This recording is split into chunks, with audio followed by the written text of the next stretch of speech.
Welcome to the Unity of Olympia podcast. So once upon a time, there was a guy. Today's daily word is healing, and we are still working through the 12 powers. Now, I just want to, for those of you who are a little bit lost, I put together this handout. And what we're doing is we're doing 3 powers a week. No handouts over there? I bet we can get a handout over.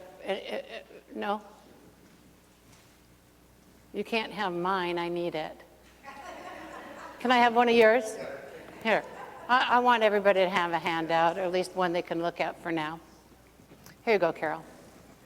So, you can find more. So, this handout shows the 12 powers and activities that you can take, that I have been taking, in order to manifest more good in my life. The 12 powers were never meant to be an individual, you use one power and that's it. Because anybody ever just use love without wisdom? Just saying. Or judgment without love, right? These things show up. So these 12 powers are all meant to be used together. And our metaphysical example of that is the disciples all working together to support Jesus in his ministry. Jesus represents that Christ within us. Each of these, represented by the disciples, these powers, are available living in us right now, whether you have developed it extremely strongly or not. If you are incredibly wise, but you don't have the power to choose your actions all the time, okay, well, so maybe you're stronger in one than in the other. And what we see in the story of Jesus and the disciples, in this story, none of the disciples are perfect at working with the power that they represent. And so Jesus got to be the Christ anyway. And we still, 2,000 years later, get to see him as one of the greatest spiritual masters on the planet. So today we're going to be looking at and they're in order. The first 3 we did September 1st, the second 3, 4, 5, and 6, we did September 15th, and this week is the 22nd. Yes, it is.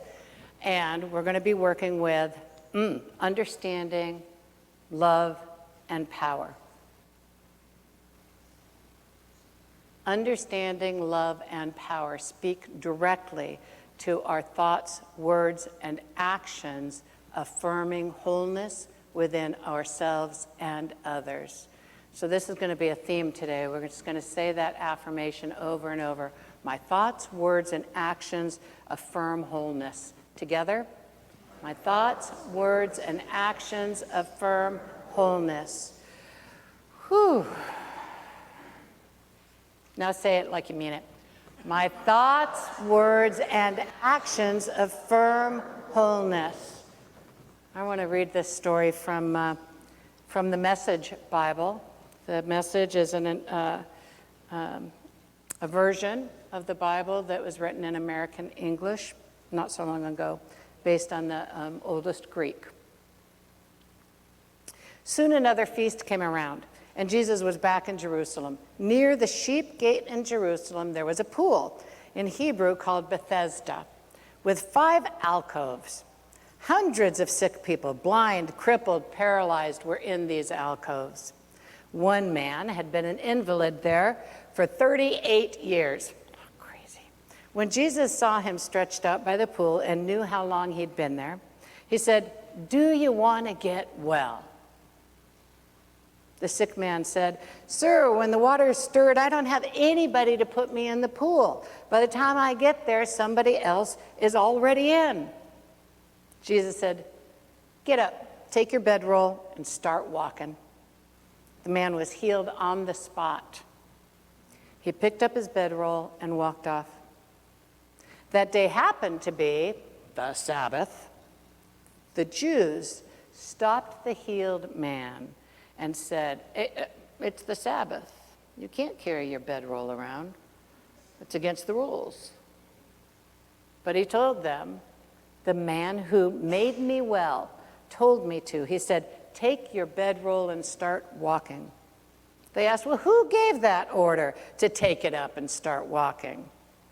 But the healed man didn't know, for Jesus had slipped away into the crowd. A little later, Jesus found him in the temple and said, you look wonderful. I love this interpretation. You're well. Don't return to a sinning life, or something worse could happen. The man went back and told the Jews that it was Jesus who had made him well. That's why the Jews were out to get Jesus, because he did this kind of thing on the Sabbath. But Jesus defended himself. My Father is working straight through, even on the Sabbath, and so am I. That really set them off. Now, they weren't only out to expose him, they were out to kill him. Not only was he breaking the Sabbath, but he was calling God his own Father, putting him on the level with God. This story, as I mentioned when I was telling it to the kids, this story comes in the book of John. Out of the 4 Gospels, it's the only place this story shows up. The book of John was written 20 years plus after the fall of the Second Temple. So the Jewish community was already in diaspora. It became very important for everybody to follow the rules so you could be identified with the whole, right? With the Jewish community. But I believe, and many people believe, because these new Jesus followers were preaching in the temple, that the little meeting houses that were left, and trying to convert Judaism to this new way of thinking, I believe that most of the book of John is metaphysical, and I'm not alone in that.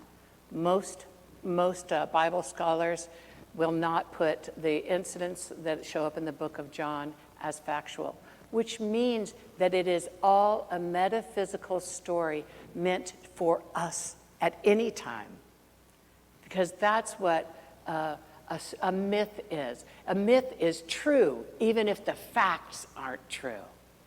Now, I'm not saying that it absolutely didn't happen, because I wasn't there. But I'm just saying that that's where our value is in it today. So metaphysically, Bethesda represents a house of loving kindness, a house of healing. Metaphysically, the pool represents a place in consciousness that's formed by the realization that our life is constantly being purified, healed, and made new by that activity of God that's already in us. Sheep represent that natural, innocent expression of life that doesn't even have to know that God is in us to live it. The sheep gate, that channel that spiritual life comes in and out, flows through us. And what does it mean when we say the water is troubled? I didn't want to use that with the kids. That was a tough one. So I said waves. The water is troubled. What would that mean in your life? I'm thinking, I'm not feeling well, and the water is troubled. I'm trying to get to it because it will heal me, and I can't get there. What is that? Error thought? Well, it could be an error thought. Could be a human expression. Anybody else want to just throw one in? Cognitive dissonance. Cognitive dissonance. Nice. That's okay. So what it represents is the outer. That he's going to be healed by the outer, right? Now, if you've tried Western medicine for 38 years and it's not working, you might pray. Just say it. Now, I'm one of those too. I first go to Western medicine if my body is ill, but not if my heart or mind are ill. If my heart or mind are not in a place of recognizing my wholeness in the moment, I go to prayer. I go to reaffirming that wholeness, knowing that it is here now. I'm just having a hard time seeing it. Because maybe my faculty from Peter, my faculty of faith, is not perfect, just like Peter's wasn't. But that there is within me a highest self, a Christ self, a divine entity that is working in and through me. Are y'all on board with this? And it's in you, right? And it's hard to believe sometimes. My thoughts, words, and actions affirm wholeness. Together, my thoughts, words, and actions affirm wholeness. You know, today's daily word, I just loved it. Didn't you guys love that? Okay, so for those of you who have not subscribed yet, and we just went through it really fast, I do want to tear it apart a little bit. Wholeness is my true nature. Wholeness is your true nature. Even if there's something that has happened that has damaged you, even if there's some part that is ill, and it goes on to talk about that, even if I'm facing a challenge, divine life is active in every cell of my body. Even if I'm facing a challenge believing it, divine life, divine intelligence, divine peace, love is active in this mind, body, heart. Knowing this truth, I hold on to healing thoughts and speak life-affirming words. So, one of the later things, where is it? Where is it? The later thing says, I don't give any attention to thoughts of illness. If they show up, they show up. If they show up, let them be an indicator that it's time to start purposely engaging thoughts of wholeness. That's actually what they're there for. Anytime thoughts of lack, thoughts of illness, thoughts of, lack is pretty much it. Thoughts of lack of anything. It's time to start affirming purposely our wholeness. And as I have been supported, I offer my support. This is one of those things that we're not keeping it a secret. We are sharing it with other people. My thoughts, words, and actions affirm wholeness. Together? My thoughts, words, and actions affirm wholeness. So these three powers we're going to work with today, we're going to start with power. The revealing word says that humanity's innate control over our thoughts and feelings is the power of power. So it's not, now that's what the revealing word says from 1930, blah, blah, blah. And what we know about psychology today is that, it's a little bit different. Things can show up in our heads, but that doesn't mean that we can't make a choice to choose other thoughts. Anybody ever do this in the middle of the night when you wake up and your thoughts just start going? Yeah, I count. Anybody count? You count. You count. Yeah, I figure if I get to 500, I should get up. And I figure if I can't lay still, if I have to move, then I get to start over. I've never been to 500. I've never had to get up. I take control of my thoughts because my thoughts are thinking about you all. Often. So, power. This is the homework. It's very abbreviated on that paper. As you think about the specific area that you've chosen through the power of imagination, the specific thing that will make your life a greater joy, have greater freedom, and be a blessing to others, as you think about that, identify thoughts or beliefs that could be getting in the way. How you get to use, and be with this question, how can you use the ability of power to deal with those thoughts and beliefs?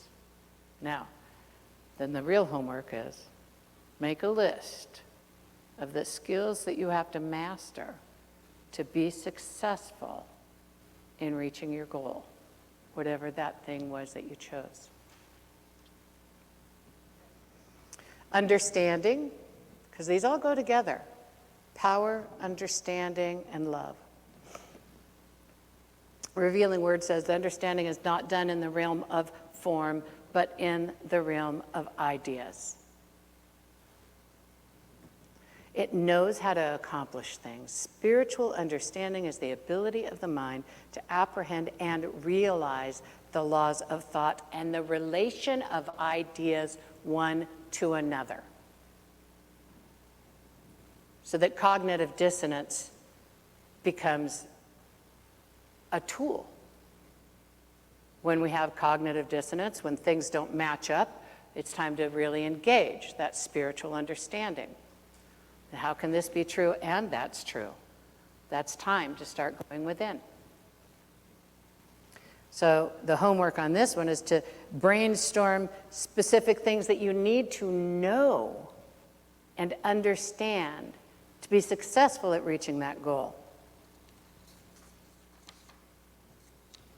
And there's a suggestion that I didn't write down there. It says, in order to be successful in the area I'm working on through this course, I need to know, and then finish that sentence 10 times, 10 different ways. What do I need to know? The third one we're working with today is love. It's great. I love it. The Revealing Word says, the pure essence of being that binds together the whole human family. The greatest harmonizing principle known to humanity. Love is the great harmonizer and healer. Whoever calls on God as Holy Spirit for healing is calling on divine love.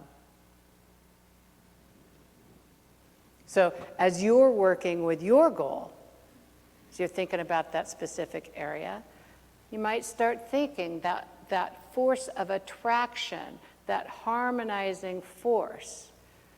What are you attracting in your life? And if there's anything that you've been attracting in your life that is not serving that goal, is there a way to be with that differently?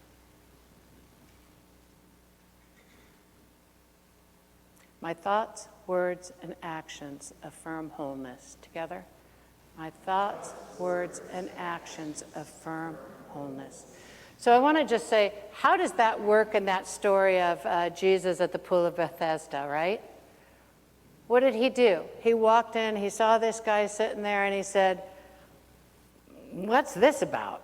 He thought he had cognitive dissonance, right? I'm going to assign experience to Jesus. Just saying.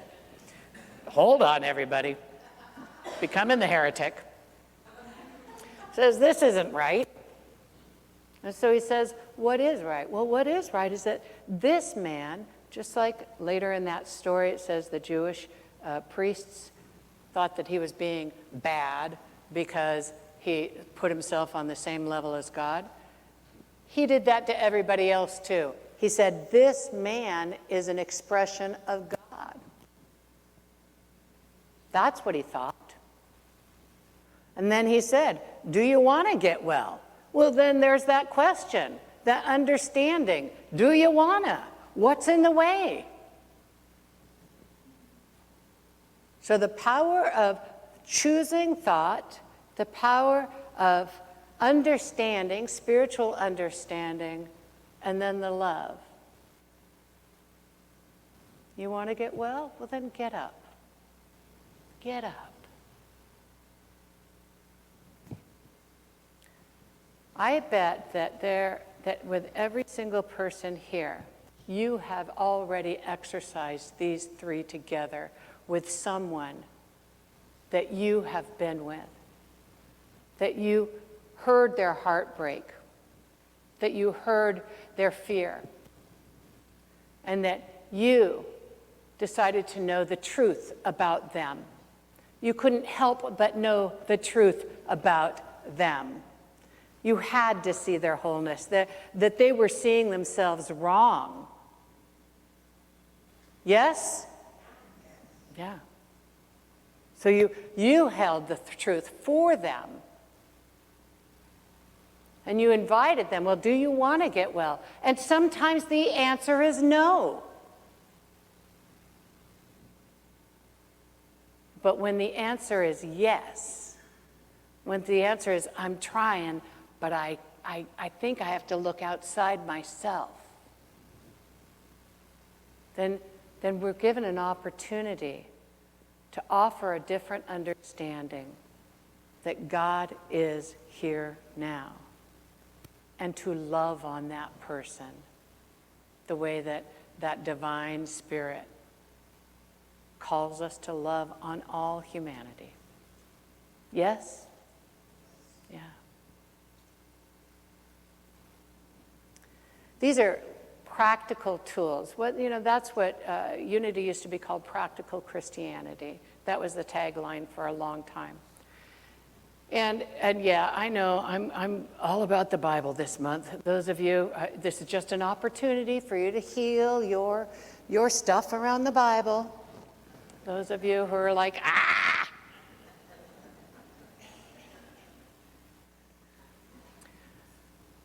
The purpose of our community, the purpose for me standing here is, yes, I want you to feel better on a Sunday.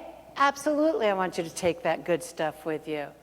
But what really gets my heart going is using the tools that are here to make your life better, to make this is what I do with them. I continue to use them. It's not like I learned it and it's a one and done. I mean, I grew up in Unity and I'm still learning more and more and more. And so my invitation to you is to use this as if you just heard it on a podcast as the great life hacks, right? This is your great life hacks. It's like, oh my goodness, if I purposely think positive thoughts, then those negative thoughts, they might be there, but the positive thoughts, and recognizing that there is a source of power. Even if I'm an atheist and don't believe in a God, or a God, that there is a source of power, an evolutionary energy that is living and moving through all of life in this planet. And that love is magical. So, the power of order is to make a plan, follow the plan, change the plan, do the footwork, leave the results to God, and then start over. This month is all about the power of order, because you deserve a life of freedom and joy. We all are already whole and complete, and many of us continue to have stuff that shows up that says, I'm not. That's what this work is for. That's what it's about. You are the light of the world. Will you affirm this with me one more time? My thoughts, words, and actions affirm wholeness. My thoughts, words, and actions affirm wholeness. With meaning, my thoughts, my words, and my actions affirm wholeness in me and in you. God bless you.